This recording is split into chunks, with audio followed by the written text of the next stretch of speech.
ప్రభు యేసుక్రీస్తు నామములో మీ అందరికీ శుభములు. పాస్కా ఆయత్తకాలపు మొదటి బుధవారము. నినేవే ప్రజలు తమ దుష్కార్యములను విడనాడిరి.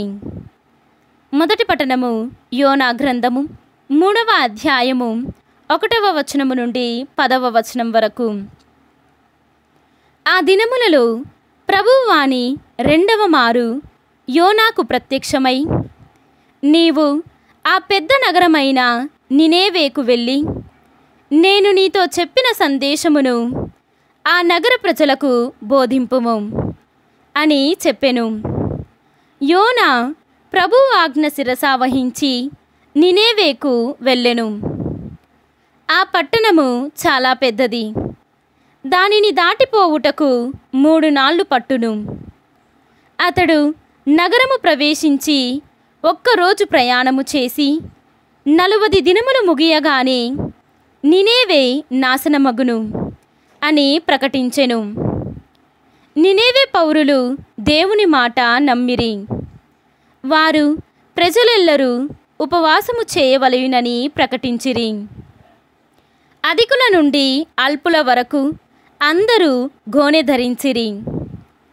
ఆ వార్త విని నినేవే రాజు సింహాసనము దిగి తన ఉడుపులు తొలగించి గోనె దాల్చి బూడిదపై కూర్చుండెను.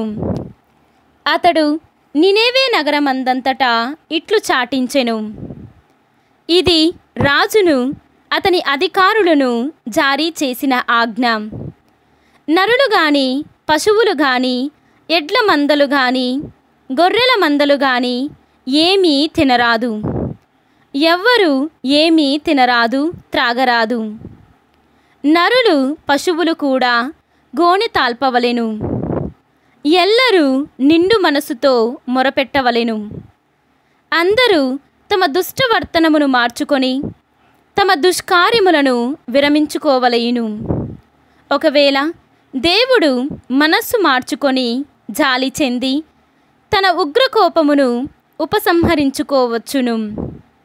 మనము చావును తప్పించుకోవచ్చును.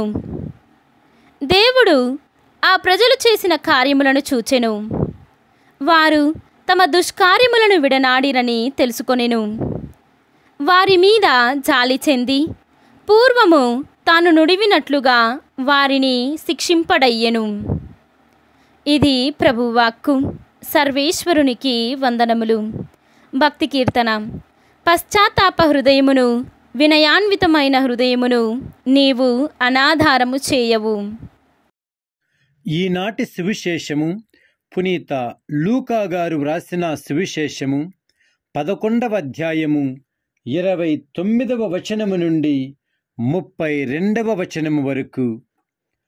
ప్రజలు గుంపులు గుంపులుగా అచ్చట చేరగా యేసు ఇట్లు చెప్పనారంభించెను, ఈ తరము దుష్టమైనది.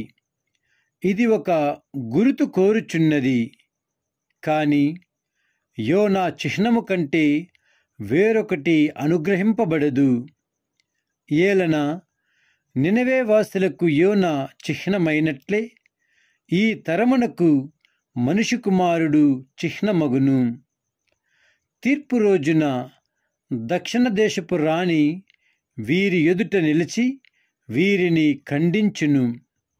ఏలన ఆమె సొలొమోను విజ్ఞాన వాక్కులు వినుటకై దిగంతముల నుండి వచ్చెను. ఇదిగో, ఆ సొలొమోను కంటే అధికుడు ఇచ్చట ఉన్నాడు. నినవే పౌరులు యోనా ప్రవక్త ప్రవచనములను ఆలకించి హృదయ పరివర్తనము చెందిరి కనుక తీర్పు రోజున వారు వీరి ఎదుట నిలిచి వీరిని ఖండింతురు. ఇదిగో, యోనా కంటే గొప్పవాడు ఒకడు ఇచ్చట ఉన్నాడు. ఇది క్రీస్తు సువిశేషము. క్రీస్తువా మీకు స్తుతి కలుగునుగాక.